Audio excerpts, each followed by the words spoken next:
সামনে সাকিব আর পেছনে David Warner. দুই দেশের দুই কিংবদন্তি পাকিস্তান সুপার লিগে প্রতিনিধিত্ব করছেন দুটি ভিন্ন দলে। তবে সাকিব আল হাসানের জন্য এই সফর একটু বিশেষ।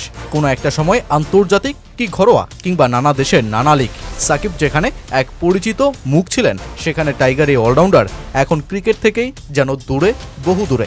গত বছরের নভেম্বর থেকে কোনো পেশাদার ম্যাচ না খেলা সাকিবকেই এবার দেখা যাচ্ছে পাকিস্তান সুপার লিগে লাহোর কালান্দার্সের জার্সিতে অনুশীলন জার্সি গায়ে জড়িয়ে নেমে পড়লেন মাঠে। সেই সুপরিচিত ব্যাটিং স্ট্যান্সে দাঁড়িয়ে করলেন ব্যাটিং অনুশীলন, আর বল হাতে বামাতি অস্ত্রটাতে দিলেন ধার। ভারত পাকিস্তান যুদ্ধ একই সাথে টাইগার দুই তারকার জন্য যেন সাপেবর হয়েই ধরা দিল। ড্যারেল মিচেলের ইনজুরিতে লাহোর কালান্দার্স দলে নেয় বামাতি অলরাউন্ডার সাকিব আল হাসানকে। দীর্ঘ 6 মাস পর তাকে পেশাদার ক্রিকেটে দেখার সুযোগ পাচ্ছেন সমর্থকরা।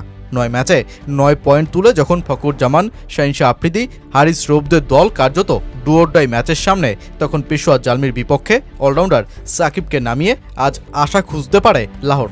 পেশোয়ারের বিপক্ষে আজ লাহোর জিতলে প্লে অফ নিশ্চিত দলটার, আর ম্যাচ হারলে পেশোয়ার যাবে সুপার 4-এ। এমন চাপের একটা ম্যাচে শেষ পর্যন্ত সাকিব ড্যারেল মিচেলের স্থলাভিষিক্ত হয়ে একাদশের সুযোগ পান কিনা তা দেখার অপেক্ষায় টাইগার সমর্থকরা।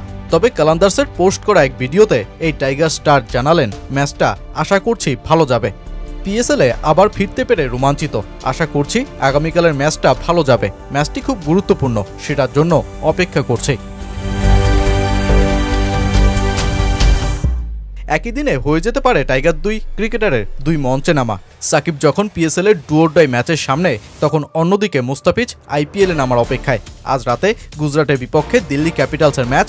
দিল্লিকেও প্লে অফে যেতে হলে জিততে হবে ম্যাচ, আর দলটা এরই মধ্যে ওদের কার্যকরী পেসার মিচেল স্টার্ককে হারিয়েছে। তাই তার বিপরীতে আরেক বামাতি হিসেবে ফিজের দিকেই ছুটতে পারে দলটা, যখন ম্যাচটা আবার দিল্লির এবার রহস্যময় উইকেটে।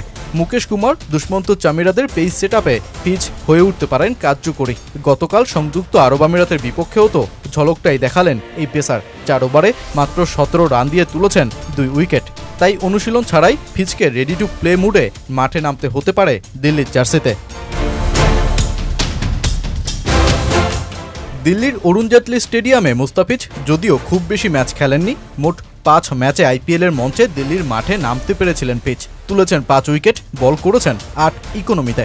নিজের দিনে তিনি কতটা ভয়ঙ্কর হয়ে উঠতে পারেন এই মাঠে, সেটা 2021 সালে হায়দ্রাবাদের বিপক্ষে 4 ওভারে 20 রান দিয়ে 3 উইকেট তুলে জানান দিয়েছিলেন তিনি। তাই তো মুস্তাফিজে গুজরাটের বিপক্ষে আশাটা দেখতেই পারে দিল্লি, যেখানে এই গুজরাটের বিপক্ষে 2022 ও 2024 মৌসুমে 2 ম্যাচ খেলেই মোটে 6.5 ইকোনমিতে তিনি তুলেছিলেন 5 উইকেট।